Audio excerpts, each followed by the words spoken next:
So good morning and thank you for joining our learning lunch. I know this has been a popular one by everybody, so it's a great pleasure and honour to have you, John, because you've been in high demand. So I will pass over to you, John, who's going to be talking about the changing face of SEO. So thank you, John. Yep, no problem. Thanks everyone for joining. I think a lot of you will know me, but for those who don't, I've been at WilsonCooke since 1996. I was really in at the start of the actual internet boom, working on the web now since then. In around the 2000s, when we saw where everything was going, I really got involved in the technical build and aspects of web. And over the years, I've broadened that knowledge. I'm fully qualified as a UX specialist. SEO, I've done numerous courses, but I found that the best thing about SEO is you can really hone your skills just by doing this. And I've been working in the in SEO specifically for at least 10 to 12 years, but I've always been exposed to that, working alongside SEO experts. So hopefully I've got a good grounding. And again, people that know me will know I don't try and complicate things. I try and simplify things, make things digestible and understandable. So hopefully this demystifies some of the junk that people put out there about SEO. So I'm going to share my slide deck. So yeah, I'm going to cover the changing face of SEO. When we look at SEO, I like to break it down into three specific areas, really. There's experience and content. This is what I'm going to cover in a bit more depth today, and I think this is a big one. This is where, when I've looked at Google and the long game, this is where I think some of the bigger changes are coming in, especially around the algorithm updates in 2021. Another aspect of it is domain authority. So just to give you an idea of what that means, every website in existence has links coming into it, hopefully. The quality of those links and the relevance helps bolster that. So it's almost like if the BBC link to your website, they've got really strong domain authority, Google's going to think you're more important. So domain authority gives you that ability to rank, and it's very important, but it's not the only metrics that you need to look at.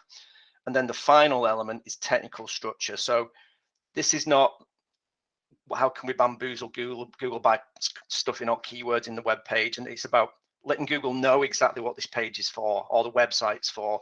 So it's putting data in a structured format, so Google knows how to interpret what you're trying to sell or present. So today we're going to concentrate on experience and content. So a key thing with this is don't overthink it. Leave that to rank brain. So Google has an algorithm, a computer system that looks at all, the internet. It looks at all the content on the websites. It has got algorithm over algorithm that they're always refining. What I try to say is, don't worry too much about that. Just know what Google's long game is. It's a black box, but if you start to look around what Google are doing, you can anticipate what Google wants to do and how you need to present your data. So before we look forward, we've got to look back to look at where it all started and why Google have evolved in the way they've evolved. This will be a bit of a blast from the past for some people. So Google literally started up in, I think it's 1998, I might be wrong, but it was around that time. And at that point, you didn't just go to Google to search, you went to various search engines. There's a lot out there. I think AskJeeves was a little bit later, but doesn't really matter. What I'm saying is, if you wanted to find something, you went to the search engine that gave the best result. And people had their own favorites, and that's how it developed. But what soon came to light was Google was delivering better results than anyone else. So Google quickly gained momentum and became the dominant player, which it is now. It's become like the Hoover of search. They dominate search. And even by those standards, back then, the algorithm was not as refined as it is now. It's so much more intelligent. So what happened was, I like this meme because I remember getting asked this many times. Could you make us #1 for a specific term? SEO experts popped up everywhere. So, and it was like the Wild West. So there wasn't any specific techniques. But what people used to do was try and manipulate Google. So there was link farms that sprung up everywhere where you could submit your website, and all of a sudden you appeared on 1,000 websites with backlinks. Keyword stuffing, putting as many keywords in a page that so you can rank for #1 for that term, because the algorithm wasn't as complex as it is now, and it just said, right, it mentions this keyword 15 times, so it must be more relevant. Hidden text on web pages, so that they put text white on white and things like that. So back in the day, black hat SEO worked. Conversely, I think it's totally the opposite now. The bubble did burst. I remember this specifically happening with a big algorithm update. It wiped companies out. So companies that were trading on Google that had #1 rankings for everything, as Google started to unpick the bad practice, they literally took them off Google. I remember doing some work at the time to get penalties removed on websites. I'm not saying we put the work in place to get the penalties in the first place, but I ended up cleaning up the mess to get penalties removed. So Google would literally remove you from its ranking system. Yeah, they took no prisoners. And companies just disappeared overnight. Companies just couldn't survive. They've lost all the revenue. So manipulating search is a technique that I avoid. And with a lot of websites now, you'll see so it's almost like, start of the universe. You can see what happened at the Big Bang. If a domain's been around long enough, you can see some of the bad practice that's been done in there. There is techniques we can use to get rid of those. So we can use disavow work. But yeah, it was a awakening at some point for a lot of companies that are absolutely punished by this. I think some companies even had to change the domain names because they've been scorched so badly. So if you take anything from this learning lunch at all, it's play the long game with Google. Don't try and manipulate search. Don't try and do anything that is underhand. Black hat does not work anymore. It's not worked for many years. Again, I'm not telling you anything new on this. It's a known thing. So flip that around. How do we understand this? What is Google trying to do? And how do we meet that criteria without sort of manipulating search in such a way that Google won't be happy with us? So start by looking at this. Changed a lot. I mean, I've just updated this because we've changed it again. So their mission statement is to organize the world's information and make it universally accessible and useful. So the only really relevant part of this, they did an experience. So they want to give the best experience to the users. And if you've used Google search, which everyone in the world has, if you try and do the same search on Bing, you'll find that the results are not as good. Google's search engine is the best, and it's the dominant force for a reason. So let's break this apart a little bit. To organize, so yeah, that's obvious. So they categorize everything based on search, image, what's on your website. They'll look at what that is, what category they think you fit into, and then they'll drop you in your little box, and you'll appear on those searches. Second one is accessible. So there's been, unless you've been under a rock, you'll have seen mobile first, Google page speed, all these other things, user experience. So making it accessible, it's massively important. So structured to optimized website is accessible. So if we make sure that it can be used on mobile easily with touch points, if we make sure that we don't use colors that are going to be hard to read for visually impaired, we will at least structurally have the website right. So accessible is really important. And the key one in this is useful. So relevant. So and this is key, this is absolutely essential. If we optimize our website correctly and drive traffic to that, and it's relevant, people will stay on the site. Google wants to deliver the best experience to the people that use a search engine. So being useful means we've got the right customers on the site. The customers convert when they come on the site, and it meets the requirements of that customer. If we get that right, Google will send more traffic that way. If we don't, they'll take it away. But yeah, I guess you probably figured this out, but how does Google know what's relevant and what we do on a website beyond what Google does is deliver you to that website? So I'll just check the stats again on this one just to see where we're at in 2021. According to, if you Google it, according to Google, 86% of websites use their tracking tool. It says 56%, which I think is a little bit low, but if you think about all the legacy nonsense and junk that's out there on the web, that's been out there forever, I would discount that. I would say more or less every competent website out there that is being used, that's active, that's being managed, that's relevant, is using Google as a tracking tool. So just think about that for a little bit. Every website in the world has Google's tracking code on every page. Google knows exactly what everyone on the planet is doing on these websites, because Google Analytics is more or less used across in the entire globe. It's mind-boggling when you think about it, and they're using that information to make sure they deliver the best results. If you think about that, they can see what people are doing on a website, and in there, if you look back at the mission statement, they want to send people to the most relevant websites. They've got the ideal platform to do that. They will never be toppled while they've got access to all this information. Google knows how long you stay on a website. When you visit, how long you're going to be there. Which pages you visit, which are more important. Should Google index those a little bit higher? So the flow through the website, what you view, what products you look at, what content you consume. If you convert, and this is a key one, if you make an inquiry, if you click on a telephone number, if you send an email, if you buy something, they'll know. And conversely, they'll know if you bounce or if you exit without interacting or you don't have any engagement, and that will affect how they rank you. So if we can't prove to Google that we've got the most relevant result and we hit the spot for that search term when someone visits a website, Google will take that away from us. They will pull the rug from under us. So if you look at the mission statement, it all comes back again. They want to provide the best, most useful experience and accessible experience. So if we give any, if we don't meet that criteria, we won't rank. So with RankBrain, it's always iterating on its algorithms. It will look at historical data. So data on these websites. Now, I think from GDPR, I think they recommend deleting it after 2 years, but that's only user information. They keep historically every piece of information.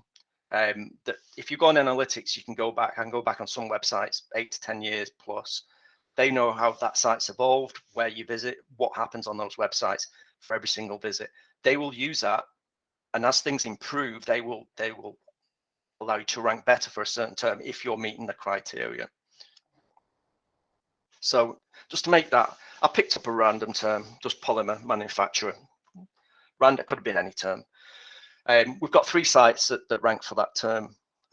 Google can see the analytics, so they know what's happening on those sites. So if one website is a 1% conversion rate and a 76% exit rate, that means people just go on and leave.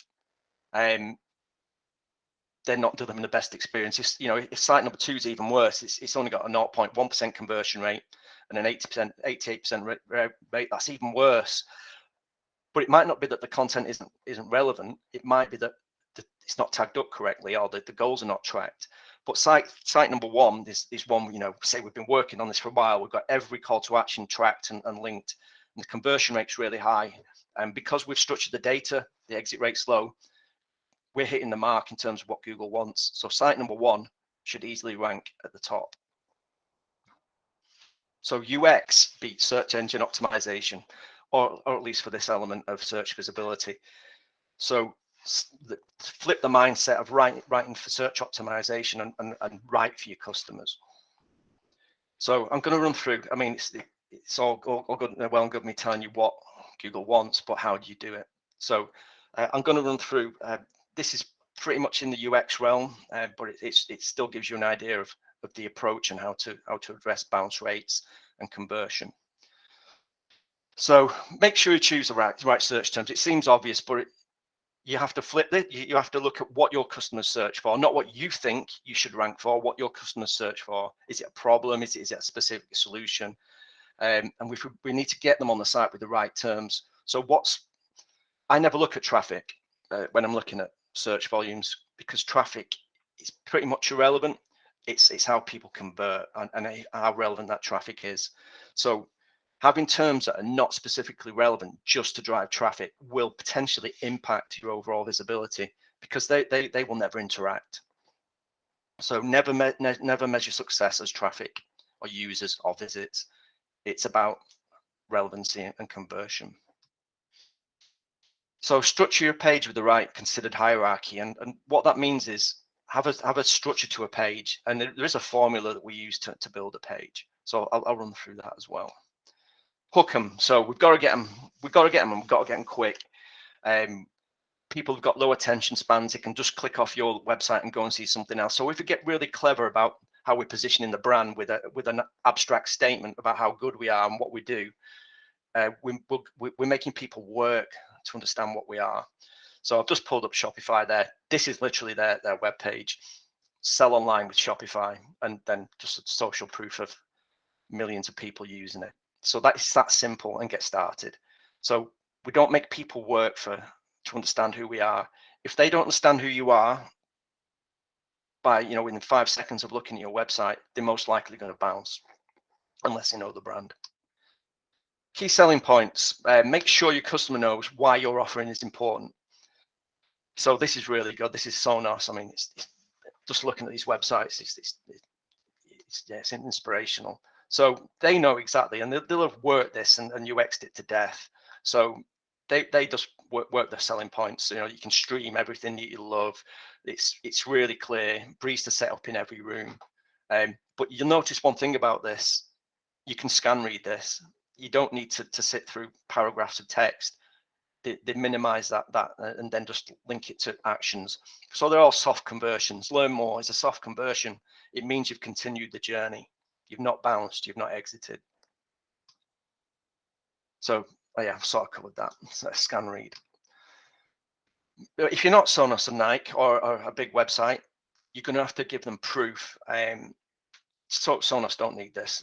Nike don't need this. It's the big brands don't need this, but you need this. You need to let them know that your brand can be trusted, and social proof is massive. Because I always try and say deliver it on page, because if they leave, they might not come back, and then you've got to bounce as well. So make sure that you make it really clear why and who uses your product and why you're trustworthy. FIFO, independent ones are really good. FIFO, Trustpilot, Review.io are all really good ways to do that. Even Google's algorithm, and you can use meta reviews as well, so like aggregated reviews, just to show and demonstrate that. One of the key ones, and this, you might not have the best website in the world, but if you get the conversions, Google will see that. So make it easy to convert, and make it easy to convert in different ways for different customers. So all the people that come to your website, I don't like to speak to people until I'm really confident. I'll do my research. Somebody else might want to speak to someone straight away. Somebody else might want, I'm really busy, I need to book something in. So there's different call to actions we can use on a website. So I'll just put a few examples there. So a traditional contact form, great, link to your CRM, track that. Schedule a call. So this is a product called Calendly. It's really good. It allows people to select a time and schedules a meeting and handles that whole process. Callback. Some people, I haven't got time to speak now, but speak to me out of hours, in the evening. Callback's great. It's traditional, really effective. Telephone and email address still work really well. Live chat, the best thing to happen in many years to a website. It allows your sales team to interact with your customers at a low engagement point, or a low risk point in terms of a high conversion. And some of the newer entrants and some of the tools people are using, WhatsApp, Messenger, different ways to communicate, removing the barriers. The key thing with that is make sure we tag them. So I'll explain how that works.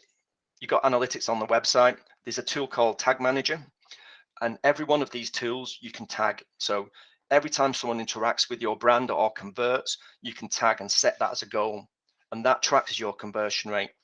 And more importantly, Google sees that. So use soft goals to increase the dwell time on the website. So if they're not ready to convert, don't let them leave. So give them related articles, but don't give them everything. Make them click through to read them. Give them tools, calculators, let them do a bit more investigation, sign up for updates, download a brochure. Low commitment, still a conversion. Get a quick quote. Again, low conversion, low commitment gets conversion. Related content. What we want to do is not have dead ends on the website. Keep people flowing through the website. Keep them on our site. That's what Google likes to see. It knows it's delivered something relevant if you're on that website for several pages and minutes. Tag up all your soft and hard goals. This is crucial. So when at the start of this, I referenced that Google has their tracking code on every website in the world. This is what we see. So we look after probably about 50 or 60 accounts, and we make sure they're tagged up, and we can see every conversion and everything that's happening on the website. We can work that for our own needs for UX and for conversion, but we know Google sees this. So it's crucial that we make sure that Google knows how good we are and how much we're converting at. So Google knows the bounce rate, the exit rate, the time on site, and every goal that you've got set up. So we've got to make sure we're tagged up well. So just to go in summary, Google has access to everything across the web. It knows when it sends a user to your website what they're going to do on there, and the algorithm and metrics, while it's not the only, the metrics in there, as I discussed at the start, there's backlinks and structure. Google will rank you based on how relevant your content is and how engaged people are on your website. You have to make sure you leverage that. So if I go back to the start again, don't overthink things. Leave that to Google's rank brain. Optimization, not manipulation. This is key. No black hat. Black hat's dead. Black hat was dead 10 years ago. And write and build and engage with your customers for based on what they need, not written for Google. Questions?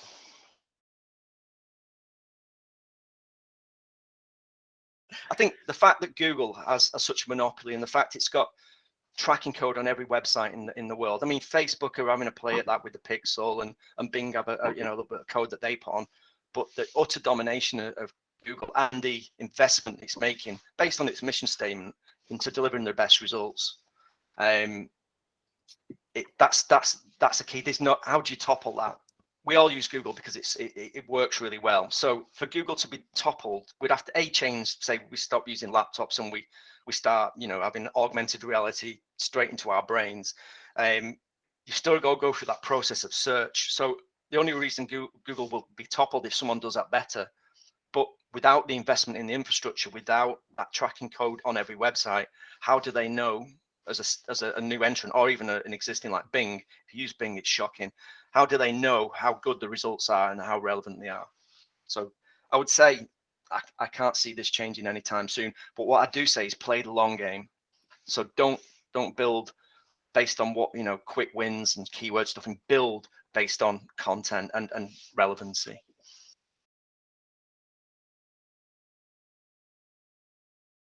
There are tools out there that are available, but that Google provide. So analytics lets you see everything that's going on the website. You can see bounce rates, you can see exit rates, you can see what pages are visit. There's so much information. You could spend days just looking around the dashboard. But tagging means we're telling Google specifically that a goal has happened on that website. So to simplify, if we've got a form on the website and we set a tag on the submit button, then Google will know, it will track in our analytics as a conversion. So that's a 1 or a 0, or a binary conversion. So what we're doing is telling Google this form has been submitted, this email address has been clicked. So what a tag in effect is just tracking a goal.